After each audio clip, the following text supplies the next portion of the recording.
everybody. This is Renee Feeler, and I'm here with Janet Eichorst. Hi, Janet. I How are you? Great. What about you?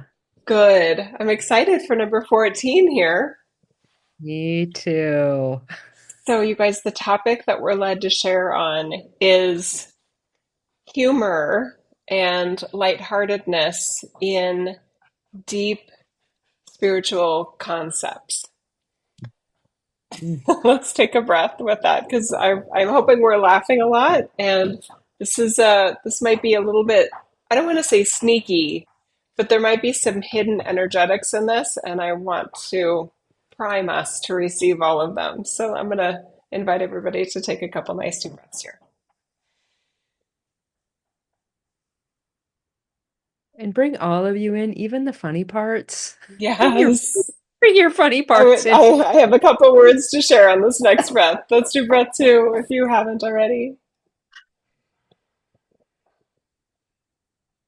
Okay, and now let's take one more breath in with this one. If you don't already have a smile on your face, please put a smile on your face with the third breath, even if it feels totally fake.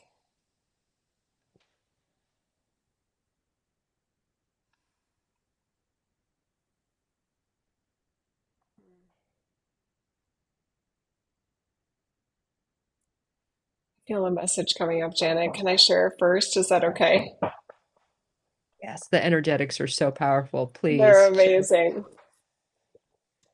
There, there have been a lot of wise ones, whether it be Plato, Socrates, Egyptian mystery school teachers like Goddess Isis, and others that when we reflect back or try to connect with what they were sharing, it's easy to miss their personality.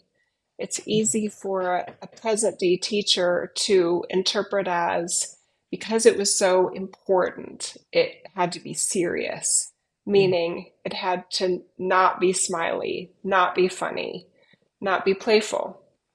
And yet, for each of those beings in particular, they had a delightful sense of humor, a very welcoming disposition. And it's so helpful to remember that you get to decide the type of wise one that you are. Do you prefer to be serious? Do you prefer to be like a traditional kind of professor in your healing, in your way in the world, in the way that you are, the human family types of roles, daughter, mother, brother, sister, father, all of those roles. Every moment we have the opportunity to be a flavor of that that you may not give yourself enough permission to, right? Maybe your favorite teacher was super serious, so you want to be super serious as somebody that offers advice or healing and care support in this world. But what if there's also a way to do that that's very welcoming and gentle and actually warm, right? We all have so many choices to make, but I mean, the times I've been to Egypt, the times I've been to Greece, and the channelings that I've done connecting with those individuals, I always feel their playfulness, and I love playfulness. And maybe that's why I feel that part of them, even in the deepest, most amazing messages. Metatron still has a sense of humor. But when I'm working alongside Metatron energy, I do feel more of the kind of like, okay, Jill, this is important. But I still want to make it welcoming and inviting and even enticing in a way. So, anyway, this is something to consider for any of us that love to learn and grow and share and create and teach. Is what if the most expanded energies available to you, through you, by you, and for others is actually with an amazing, gorgeous smile on your face and so much lightheartedness in your heart. Mm. Whew. Thank you for that. As we were doing our breaths, I started feeling heart pain. So what I was saying was when we look at all the different experiences we've had, like all the way through our childhood and even beyond, right? This is just very timeless. What I was feeling was kind of that, and I can still feel it. It's like right here. Ah. Mm. Um, there's a lot of repression, I want to say, a lot of shutdown um, around our humor, around our lightheartedness, around especially that childlike, playful energy when adults say it's time to be serious, and we are so not serious. Do you know, we are experiencing the joy of the world in that moment, and we're told to shut it down, right? So what I was feeling in those breaths is that. And so I just want to offer, like right now, so much an opportunity to offer yourself so much love for all the times that you felt like your humor, your playfulness, your joy wasn't welcome here.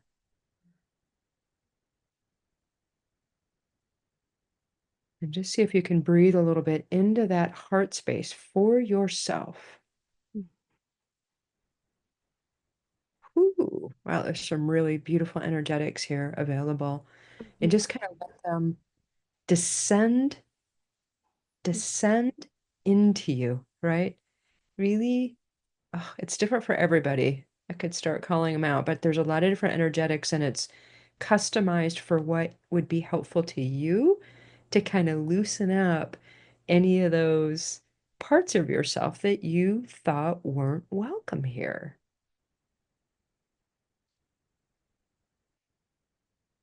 Let that bright, playful, childlike, innocent vulnerability to come forward. This is where our humor flows the most naturally and the most organically, and we come with it. It's within us, right? It's one of the most natural ways for us to be. It's pure joy essence. It's unconditional love in a whole bunch of flavors. And it tickles sometimes. So true.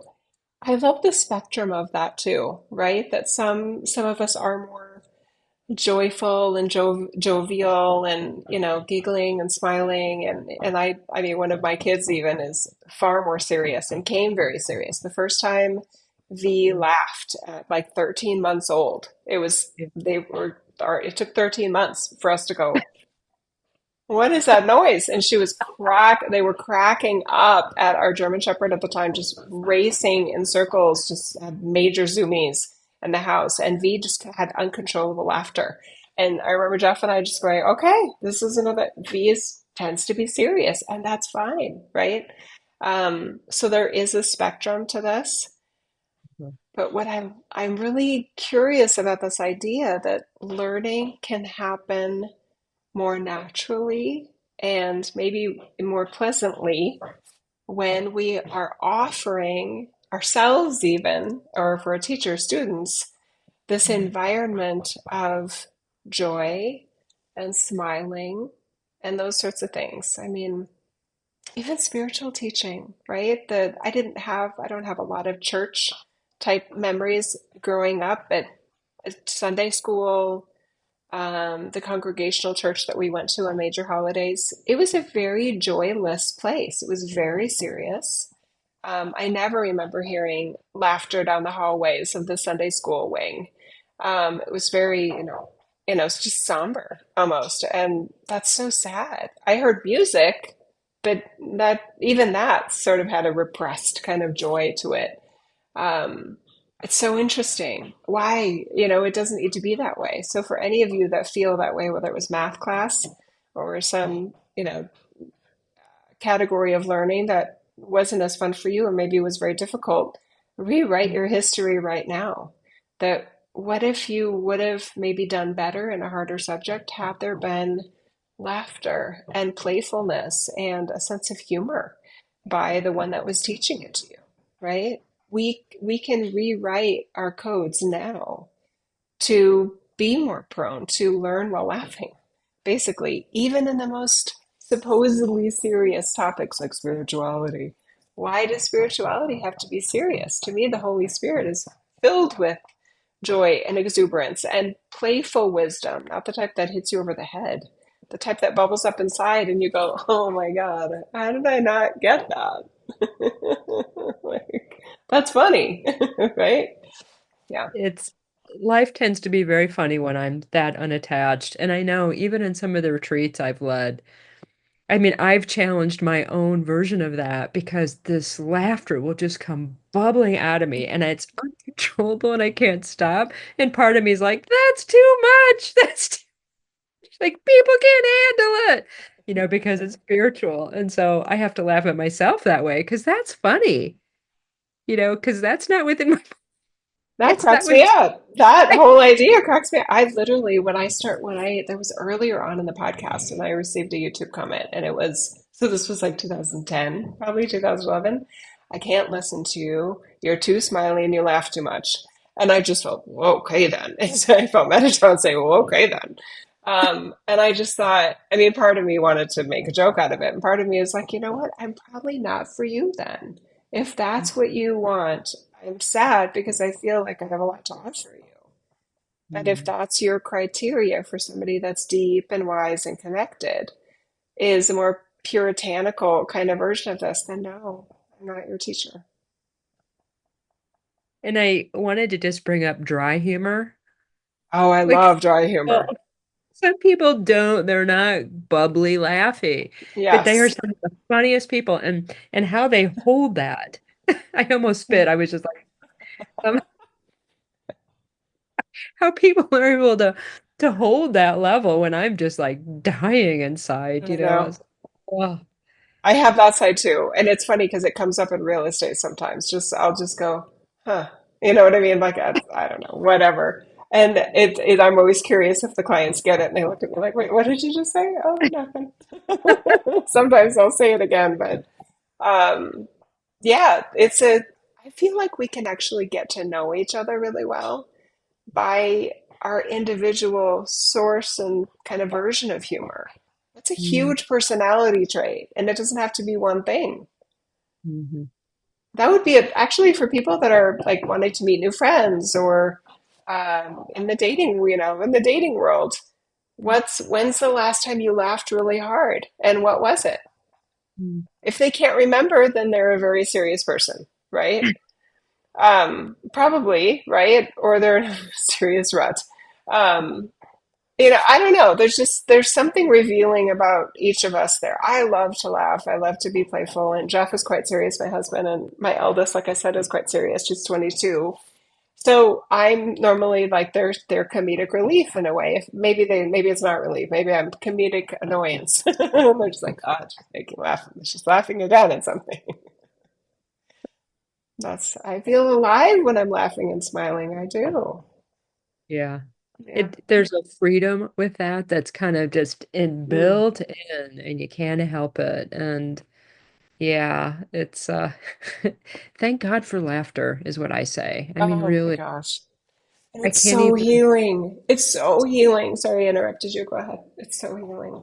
Well, yeah, let's talk about that. Let's talk Ah, about the things that are, you know, it's not only like weightlifting sometimes with the workout that my abdominal muscles get. Like there's that too. I mean, there's sometimes I've laughed so hard that literally I wake up the next day and I'm sore. I'm oh. physically sore. And I Way thought, more fun than abdominal crunches. I can't stop laughing. yeah. Um, and it's probably fun to think about who or what is it that makes you do that. Mhm. I think those are experiences to put on the calendar if you need to. But yeah. Mhm. The other thing I've noticed regarding the healing part is that when there is a personality match in terms of a sense of humor, other people may not understand it. It could be somebody that's in hospice Yeah. very obviously a very serious situation. And yet with the right person on the phone or even sending memes or something, they are laughing. They are just laughing. There's so much laughter in their spirit and in their physicality. And other people are like, well, yeah, did you get too much pain medication? No, this, don't leave me alone. I feel really amazing right now because it's bypassing some of the shutting down of their system. I knew a woman who had ALS, and it was amazing to witness her journey and the joy of life that she maintained up until the end. And Mm, part of me couldn't even understand it. I mean, I consider myself pretty expansive and open to lots of ideas. And the fact that this woman had ALS was, and the countenance mm, that she chose mm. as herself was unbelievable. Yeah. It was an anomaly to me. Mhm. And that woman, wow. I mean, I still think about her. She was something in lots of different ways. One of the most spiritually potent speakers that I knew. Mm. And she wasn't in the spiritual community. She'd done a lot of different things, but it was remarkable. And I'm very grateful that I know people like that, Yes. you Yeah. know, go through incredibly challenging things Hmm. and cracking jokes, even about death. And even about when I know when my mom had a stroke, she had a stroke about 10, excuse me, about 10 years before she died. And my dad is a retired physician, and you would think he would know more about how to care with for somebody that had a stroke. Interesting, my throat is going Okay, haywire yeah, right you go ahead. You go ahead. now. Talking about Okay. my mom and her Yeah. stroke. Yep, you're good. You take a drink. My dad and I, it was fascinating because my mom came out of rehab and we had no idea. I took time, they were in Indiana. I took about a month and went back to Indiana to assist my parents in this situation. And we had no idea what we were doing, Oh, for you her know? PT, do you mean? Just like they lived in a 1950s house with Okay. plaster walls, and my mom was in a wheelchair, Oh my gosh. So the you know? rehab was physical therapy, occupational Like, therapy, physical therapy. Yeah, cool. yeah, yeah, it was all of it, but she still was in a wheelchair, right? And at that Hmm. time, she didn't have a wheelchair. Mm, So even just, and she was heavy. She was a big woman. okay. So, and so she couldn't go upstairs to go to, she didn't have a bedroom up there. So my Mm, dad and I, we were just like, in my family, our default was humor.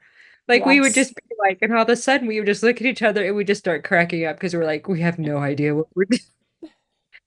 And this is a very serious situation. We're trying to get my mom to figure out a way for her to use the toilet, Yeah. you know, and we don't have a way to do it Some fundamental effectively. things need to be worked That's a out. problem, right? Yeah. And so that I'm grateful that that is my family's default, where we don't have to, and even my mom, when I would, after she had her power wheelchair and she liked to gamble, so we'd go to the casino, and Yeah.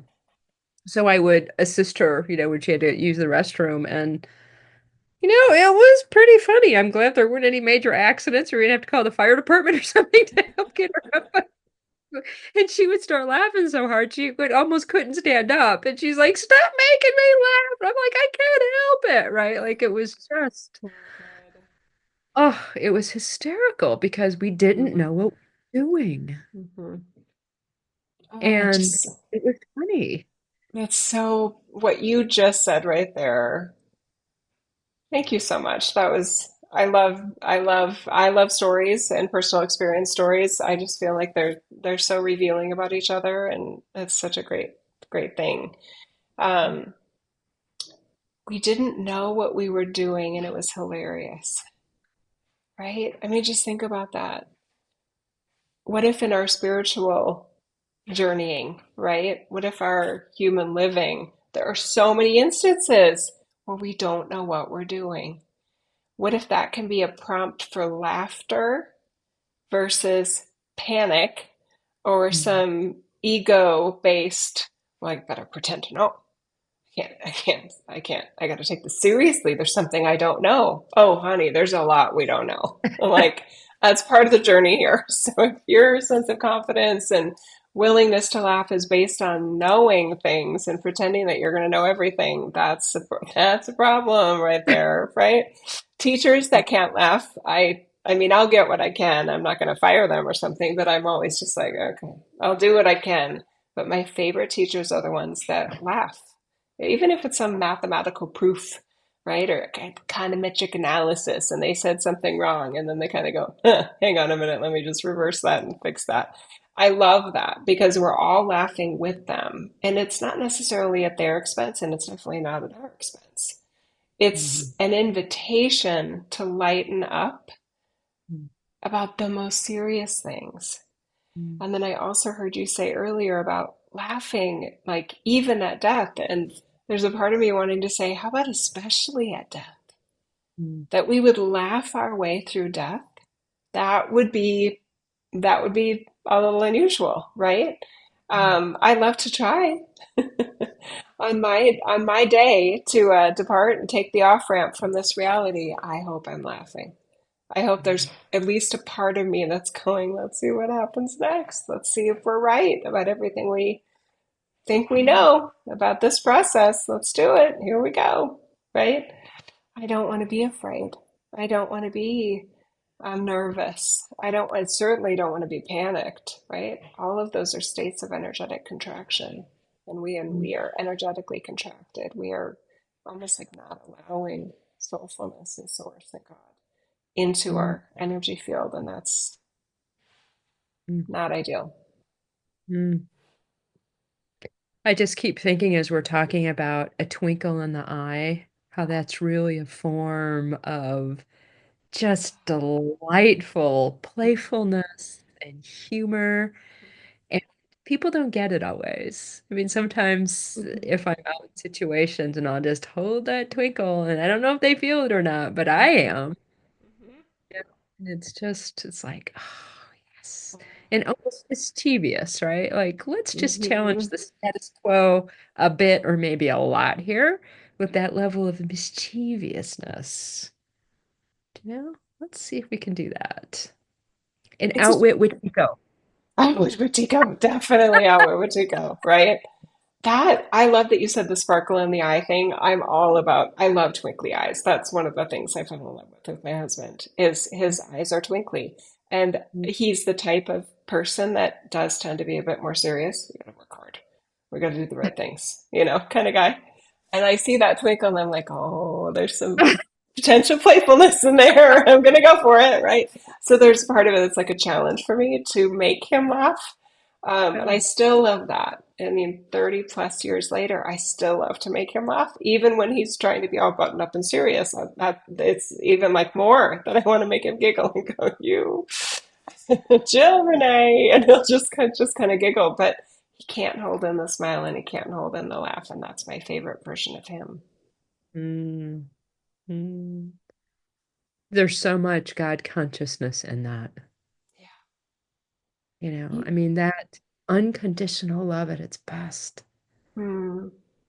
you know, I so be I want to talk a little bit more about these words contracted, and I'm going to be curious, Janet, to hear what words you use. When I say contracted, what I mean is it's almost like a raisin versus like a really juicy kind of plump grape. A raisin is contracted. It would be a visual for energetic contraction. It's super tight, rigid, and there's not a lot of room in there. There's not a lot of room for new ideas. There's definitely a lower level of creator energy, a lower level of a sense of God connection to the light we are. And laughter and a smile, even a fake one, is Mhm. like puffing up into the grape. It's puffing up just like it's like expanding. It's like reversing the raisin back to its grape state. And in the grape state, we're more willing, we're more curious, we're more open minded. We are literally more of our best selves. Our Mm, godliness is more present from within. We're not protecting it from anything. It's just like, yep, I'm safe here. And it's not because of evidence, it's because of choice. mm. Yeah, and I want to kind of compare and contrast that to the Okay. spiral of evolution, Mm, right? In breath and out breath. okay. So an equivalent example would be you get stuck on the in breath or the out breath and then don't keep going. Like that's not sustainable. Yeah, true. Yeah. Yeah. Hmm. And so it's that same thing where, the grape has a purpose and the raisin does. True. Like bellows. Yeah. And I want to talk about also just bring up kind of fake humor, like fake Okay. laughs. Yes. I mean, I know there's somebody specifically I'm thinking of, and they're in the public arena and offer services and stuff. And a friend of mine recommended this person to a friend, and the feedback was, I can't stand the fake laugh. Oh, that's so funny. Right? And it was just like, wow. Wow. And so that is something to consider too. Like, Is it sincere? Yeah. is it Fake smile sincere? is one thing. Fake laugh is another level of performance performance based, Performance, which we've right? talked about before, Yeah. is it performance? And that performance can be if it's an Mm. opportunity where authenticity is desired, not in like acting where you are authentically acting like somebody Yeah. else, Well, that's your right? job That, versus that, faking.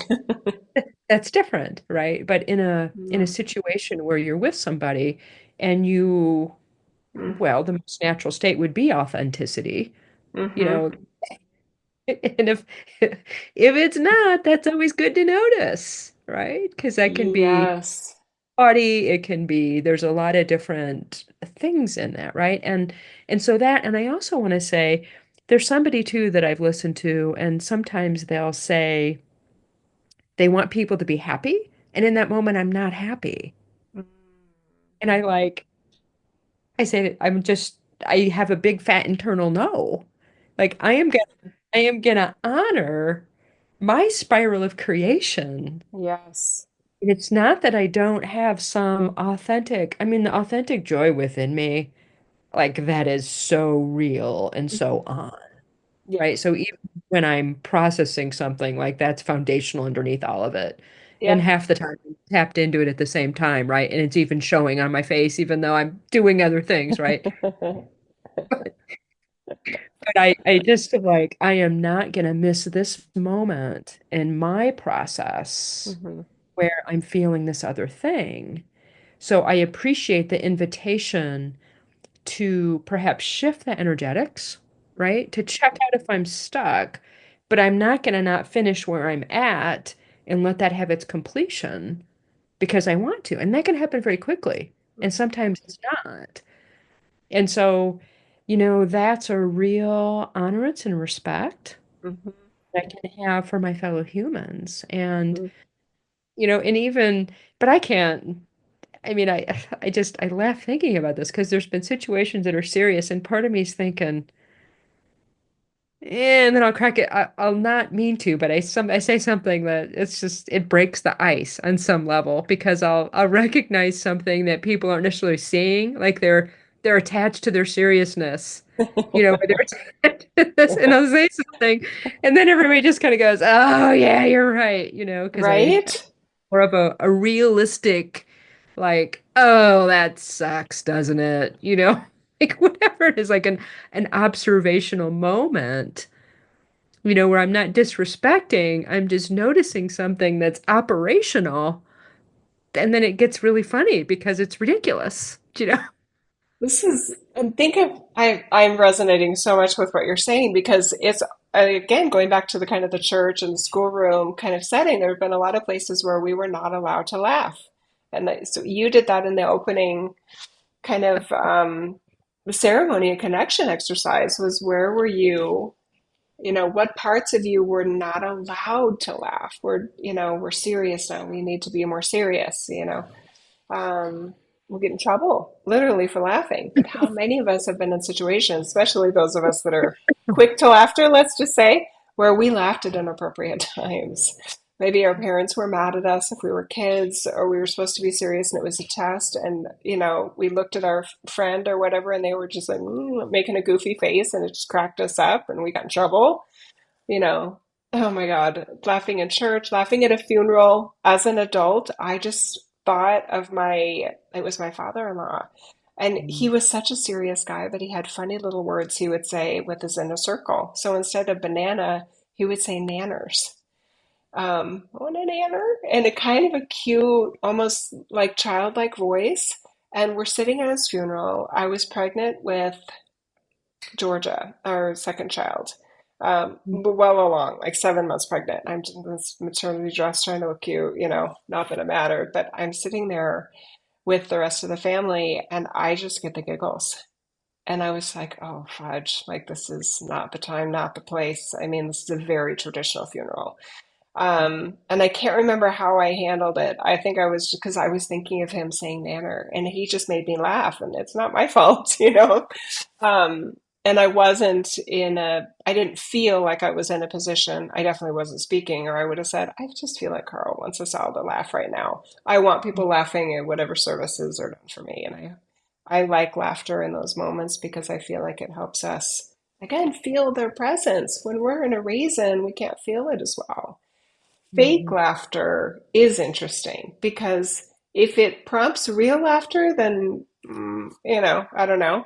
But fake laughter that's trying to pretend like being mean to somebody is funny, right? Mhm. That I've always just had a kind of like like if somebody falls, sometimes when kids like fall and then another Mhm. kid laughs, and I've Mhm. literally called out kids for that, like, what is it about them falling on their face is funny to you? Or is it easier for you to pretend it's funny versus to be sad and check on them that they're okay? Is that just too vulnerable for you? Yeah. Sometimes I Mhm. do it in a snarky way too, just like, what's wrong with you? Who programmed you this way? Go check on them. Um, but this fake laughter and Mhm. mean laughter, right? Mhm. People that laugh at mean things creep me Oh, out. They literally creep me out. Like, wasn't it funny when we, pulled their chair out and they fell and they were super embarrassed in front of everyone? Wasn't that great? I'm just like, oh. And there's a lot of stand-up comics that go in. I mean, some of them have major trauma and yeah. they had to find a way to laugh for survival. And Yeah. that's it. That is what it is. That's not what I'm here for. To me, I'd rather laugh sincerely Mhm. and properly address and respect whatever happened to them versus try to put a band-aid of laughter on it when it really deserves something more serious and more deep. It's a challenging thing to navigate sometimes because when a hard situation where somebody could have been injured happens, sometimes like there's a level of humor in it that even the person that fell or it happened to has too. And so it's a challenging thing to navigate sometimes because I'm just holding myself because it depends how well I know them because nothing is mean-spirited in it for me. So it's a very difficult thing to navigate sometimes. I Yes, like it's true. that you brought up the funeral thing. I remember I don't know why I thought my sister would speak my mom at my mom's funeral thing, do her eulogy, but she didn't. So I was like, "Oh, that means it's me?" And so I did. So, wrote something up and had to read it because I couldn't do it any other way. But my mom had a very good sense of humor. And so this, of course, is family and friends, right? And I'm just bawling like everybody. I mean, the things I just said it from my heart, right? Whatever it was. And so everybody is just like bawling. And then, the next minute we're all just cracking up because it was so funny. And I knew It's my true. mom would get that humor, right? So the depth of experience in that thing, and I got interesting responses from cousins and stuff at that, but it was, because it was like, oh my God, my mascara, but it was so, it was very deeply moving and people got to experience whatever their grief was and also the joy of my mom. all in a very short amount of time. And that was probably the most honoring and respectful thing that that group could have done for my mother, because she was both serious and deeply caring about other people, and deeply empathetic and also funny, so yeah.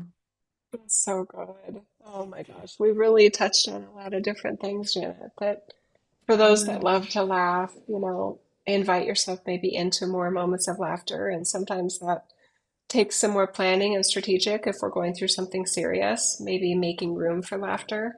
The raisin and the grape, yes, it's the same energetic structure in a lot of ways, but they're also right next to each other. Fear, Mm, concern, worry, pain, right? Not knowing, not having answers. It's not before we laugh, it's alongside a part of us that maybe wants to laugh. They're sitting mm, right next to each other. It's not linear. It's not this and then that. It's this and that. It's an and. So mhm, allowing ourselves access to laughter, humor, joy, happiness, lightheartedness is just such a wonderful strategy for whatever we're facing in life. Sometimes it's survival, sometimes it's a version of thriving. But to me, it's just a really healthy part of anybody that wants to feel spiritual connection to source. mhm. Yeah, and it really is a perspective shift. I can think about how I laugh. I mean, and sometimes I'm kind of mad I'm laughing about it, but there's such profound things happening. Like I've got anger to get release, and I watch all the situations in my life just get me more and more angry and angry. And I can see that happening, and I think that's really funny. That it's set up that way, and still I'm furious at the same time. And I almost can't Mm, even hold it all, but I can, right? mm, And so I'm like furious and laughing at the same time. And it's a very expansive moment for me. And that happens a lot in my experience. When we talk about multidimensionality, come on, like how can you get mm. more dimension of like holding humor and fury, not even anger at the same time, right? Fury. Oh, that's a good word. Furious. Yeah. Yeah. Furious. Yeah. Mm, It's it's so so big. many upper. There's room for all of it. Mhm. Yes. Look for it. Mhm. Yeah, if find something that can and will make you laugh. If that's a dog with zoomies, go. If you don't have a pet, go to the dog park and just watch the zoomies happen. There's going to be some concerning things probably too, but look for something to laugh at in everyday life. A bird acting silly, yourself. I make myself laugh all the time. I'm really glad like there's no cameras on me all day or anything. 'Cause I would probably be good humor though, because I'll just go. I'll think of a thought and it makes me laugh. And sometimes it is like a being coming through. Steve Jobs made me laugh. Last year, at Mhm. one point, I was driving and I just had this idea, and I felt Steve Jobs go, "Yeah, that's my fault. I'm sorry. I made college uncool. Like no one needed to graduate. Blah, blah, blah, and, the sense of ego, pride from not graduating. Well, I didn't need to graduate anyway. I just started cracking up. Like, yep, I'm gonna blame you, Steve. It's all your fault. Yeah. Funny. That is So funny. anyway, Yeah. all right. You want to take Oh, us out, Janet? oh, thanks everybody. I feel so kind of warm on the inside, I want to say. And to me, laughter is sacred. So I just want to thank people for hanging out with us and getting to enjoy this level of sacredness, Hmm. because it does allow more of ourselves to be here. Oh, goodness. And retroactively, there's a part of me that's energetically laughing my way down the hallways of the Sunday schools that I felt were just so void of the Christ consciousness that I wanted to know. I Oh, can God. feel myself as, almost 55-year-old Jill kind of giving the version of me that wanted to crack up and laugh at my sisters or something funny in a very serious church service that just like, laugh it up, girl. Have fun. This is a place of God. Let yourself feel. what you want to feel, what you want to bring to this place. Yes. So thank you, Jill, for your humor. I think you're very funny, and I really do enjoy being around you. True, true, true. Thank you, everybody, for joining us. Thank you. Thank you for being here. Oh, my goodness. And I Mm. hope that you have the best belly laugh, around this, or listening to this, or watching this, or just that enters your world now. Let's open up to that, right? And feedback is great. Liking is great. Subscribing is wonderful. Thank you so much. And is this a wrap to 14? My gosh, it is. That's crazy. It is. Very crazy. 14. All Thanks, right. everybody. Thanks, Janet. Thanks. Till next time, everybody.